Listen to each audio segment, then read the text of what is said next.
चलिए, तो आप लोग का तैयारी ठीक ठाक चल रहा होगा और हमको उम्मीद है कि आप लोग बहुत ही मेहनत से लगन से तैयारी कर रहे होंगे परीक्षा की। और मैं बीच बीच में आपको इम्पोर्टेंट चैप्टर पर टॉपिक लाता हूं जो आपके परीक्षा को एक सही गति दे सकता है और आप अपने परीक्षा में अधिक अंक प्राप्त कर सकते हैं। तो आज मैं बात करने वाला हूं मॉडल एग्जाम भर पर।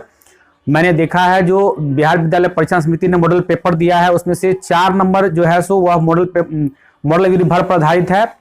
तो आज मैं महत्वपूर्ण 12 क्वेश्चन लाया हूं जो मॉडल एग्जाम भर पर आधारित है। और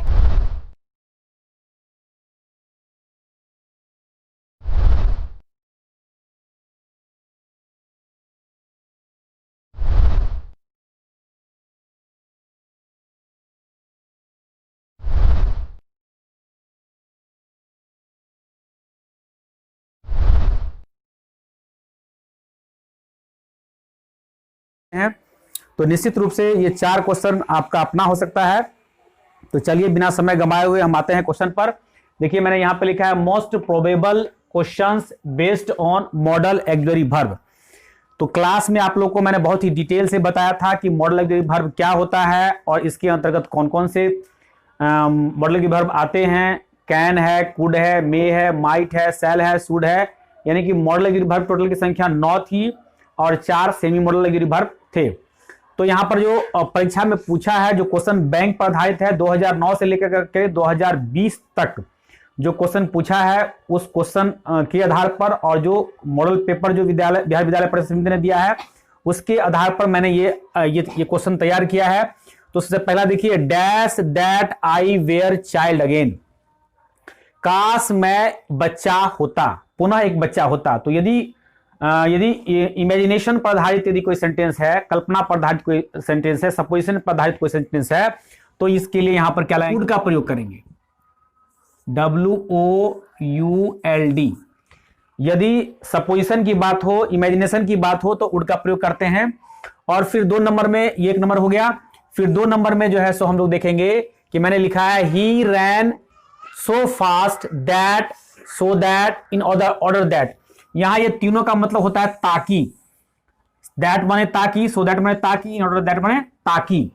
तो यदि इस तरह का सेंटेंस होगा जिसमें कि दैट या सो दैट या इन ऑर्डर दैट लगा रहेगा तो यहां पर जो आने वाला मॉडल ऑक्सिलरी वर्ब होगा वह या तो मे होगा या माइट होगा। यदि यह सेंटेंस प्रेजेंट का होगा तो मे होगा, यदि यह सेंटेंस पास्ट का होगा तो माइट होगा। यहां पर आप देख रहे हैं कि ही रैन यानी वर्ब का दूसरा रूप लगा हुआ है यानी कि पास्ट में है तो पास्ट के में रहने के कारण यहां पर क्या हो जाएगा, माइट हो जाएगा, MIGST माइट। तो माइट का प्रयोग हम लोग यहां पर कर सकते हैं, माइट का प्रयोग करेंगे।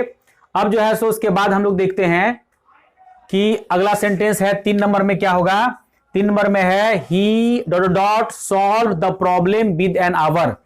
वह 1 घंटा के अंदर समस्या का समाधान कर सकता है।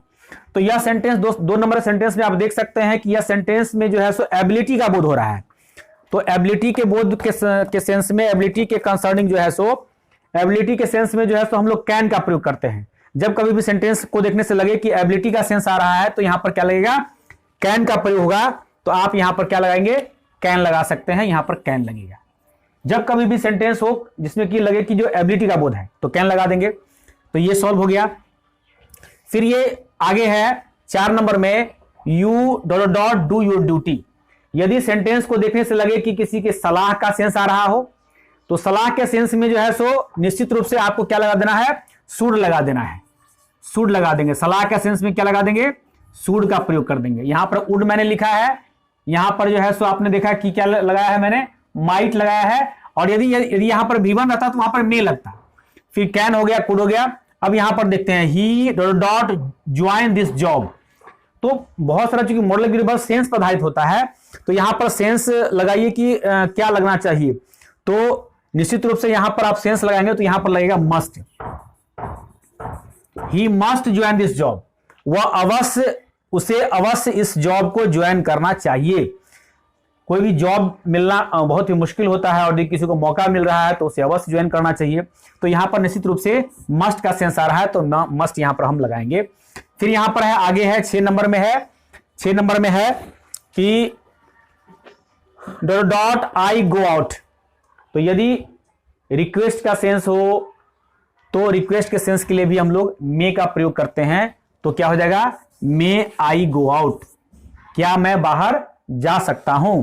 तो यहां पर भी मे का प्रयोग करते हैं, चूंकि हम लोग ब्रिटिश इंग्लिश फॉलो करते हैं और ब्रिटिश इंग्लिश में परमिशन के लिए मे का प्रयोग किया जाता है, लेकिन अमेरिकन इंग्लिश में परमिशन के लिए कैन का प्रयोग किया जाता है। लेकिन चूंकि हम लोग ब्रिटिश इंग्लिश फॉलो करते हैं, इसलिए हम लोग यहां पर आंख बंद करके मे का प्रयोग करेंगे यदि इस तरह का सवाल रहेगा एग्जामिनेशन में। तो अब आगे है 7 नंबर में आते हैं, लिखा हुआ है U dot dot go on the moon. अब चंद्रमा पर जाने की बात हो रही है। चंद्रमा पर जाना जो है सो की संभावना बहुत ही कम है। तो जब संभावना बहुत ही कम हो तो ऐसी स्थिति में जो है सो हम लोग किसका प्रयोग करते हैं, माइट का करते हैं। क्योंकि हम लोग फ्लो चार्ट ऑफ पॉसिबिलिटी यदि पढ़ाएंगे क्लास में तो हम बताएंगे कि मस्ट यदि लगा हुआ है तो संभावना 100% होता है, और यदि माइट लगा हुआ है तो संभावना सबसे कम होता है, सबसे लिस्ट पॉसिबिलिटी होती है।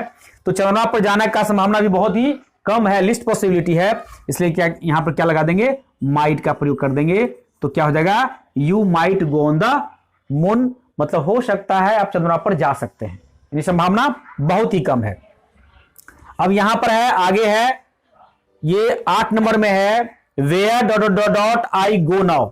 मैंने बताया था जब मैं कुड पढ़ाया था तो in the sense of impatience, impatience की स्थिति में, अधैर्य की स्थिति में हम लोग इसका प्रयोग करते हैं, तो कुड का प्रयोग करते हैं। इसलिए यहां पर क्या हो जाएगा, कुड का प्रयोग कर देंगे कि where could I go now, अब मैं कहां जाऊं, अब मैं किसको बुलाऊं, अब मैं किसको पढ़ाऊं। तो इंपेशेंस की स्थिति में किसका प्रयोग करेंगे, कुड का प्रयोग करेंगे। फिर आगे है यहां 9 नंबर में है, ही स्पीक्स, वह बोलता है, एज इफ, मानो, ही। अब इस तरह का सेंस मैंने क्या बताया था, सपोजिशन के लिए, जैसे जो पहला सेंटेंस था, यदि सपोजिशन की बात हो रहा है, इमेजिनेशन की बात हो रहा है, तो वहां पर हम लोग वुड का प्रयोग करेंगे। तो यहां पर भी आप देख सकते हैं कि सपोजिशन की बात हो रही है, मानने की बात हो रही है कि वह बोलता है मानो वह मेरा अभिभावक हो। तो क्या यहां पर हो जाएगा, वुड का प्रयोग हो जाएगा, would, he would be my guardian. तो इस तरह से ये 9 नंबर हो गया। अब 10 नंबर में हम आते हैं कि वर्क हार्ड, कठिन परिश्रम करो, लिस्ट, लिस्ट LEST, लिस्ट का मतलब होता है कहीं ऐसा ना हो कि। तो वर्क हार्ड, कठिन परिश्रम करो, कहीं ऐसा ना हो कि तुम परीक्षा में फेल हो जाओ। तो यहां पर लिस्ट के बाद जैसे ही लिस्ट आता है इसके साथ शुड लग जाता है। ध्यान रखिएगा, यदि हम शुड में, शुड जब पढ़ाए होंगे तो आप लोग को यदि ध्यान होगा तो आप कॉपी में देख सकते हैं कि लिस्ट के बाद मैंने शुड लगाया था। जैसे ही एग्जामिनेशन में लिस्ट वाला सेंटेंस, इस तरह का सेंटेंस आए तो यहां पर निश्चित रूप से शुड लगेगा, किसी और मॉडल निर्भर लगाने की चांस नहीं है, इसलिए शुड लगा देंगे। तो वर्क हार्ड, कठिन परिश्रम करो, कहीं ऐसा ना हो कि तुम परीक्षा में फेल हो जाओ। तो इस तरह से ये 10 हो गया। अब 11 की बात करते हैं कि we dot dot dot respect our parents. ध्यान दीजिएगा, इस तरह का सेंटेंस यदि मिले जिससे कि सोशल ऑब्लिगेशन का बात हो और मोरलिटी की बात हो, सामाजिक उत्तरदायित्व की बात हो या नैतिकता की बात हो, तो ऐसी स्थिति में 2 मॉडल निर्भर अधिक लगता है, एक आउट टू लगता है और एक शुड लगता है। तो जनरली देखिएगा ऑप्शन में यदि आउट टू होगा तो बिल्कुल आउट टू होगा, आउट टू लगा देंगे, और यदि आउट टू ऑप्शन में नहीं है, शुड है, तो शुड भी आप लगा सकते हैं। तो इस तरह से we ought respect our parents, यदि आउट टू नहीं है तो we should respect our parents भी लगा सकते हैं। इस तरह से 11 हो गया। और 12 में जो है सो मैंने यहां पर लिखा है my father dot dot come from village. तो यहां पर मतलब एक संभावना है, मेरे पिताजी गांव से आ सकते हैं, नहीं भी आ सकते हैं। तो जब संभावना की बात होती है, पॉसिबिलिटी की बात होती है, तो हम लोग क्या लगाते हैं, मे लगाते हैं। तो यहां पर आप मे लगा सकते हैं। देखिए सकना के लिए कैन भी होता है और मे भी होता है, लेकिन जब एबिलिटी की बात होती है, जैसे कि यहां पर मैंने लगाया ability, he can solve the problem, यदि यहां पर एबिलिटी का बोध हो रहा है, वह इस समस्या का समाधान कर सकता है, यह एबिलिटी की बात हो रही है। लेकिन मेरे पिताजी गांव से आ सकते हैं, यहां एबिलिटी की बात नहीं, यहां पर पॉसिबिलिटी की बात है, संभावना की बात है। तो यहां पर मैंने मे लगाया। इस तरह से यह 12 क्वेश्चन जो है सो कंप्लीट हो गया। तो यदि ध्यान से यदि आप ये 12 क्वेश्चन को देखे होंगे, समझे होंगे, और यदि इस तरह का सवाल निश्चित रूप से इसी में से किसी न किसी तरह का सवाल, थोड़ा सा शब्द अलग रह सकता है, सेंटेंस अलग रह सकता है, लेकिन सेंस निश्चित रूप से यह रहेगा, इसी के अंतर्गत रहेगा। 4 क्वेश्चन पूछेगा और आप साइंस के स्टूडेंट हो या आर्ट के स्टूडेंट हो, उससे कोई फर्क नहीं पड़ता है। क्वेश्चन का जो पैटर्न होता है वो यही होता है। तो आप निश्चित रूप से इस पैटर्न को समझेंगे और बनाने का प्रयास करेंगे। तो इस तरह से मैं मोस्ट प्रोबेबल क्वेश्चन मैं लाता रहूंगा और आगे फिर जो है सो मैं अगले टॉपिक पर संभवतः टेंस फॉर्म पर मैं क्वेश्चन लाऊंगा। और आप लोग गौर से इसको देखते रहिएगा, वीडियो को लाइक करते रहिए, शेयर करते रहिए, सब्सक्राइब करते रहिए। धन्यवाद।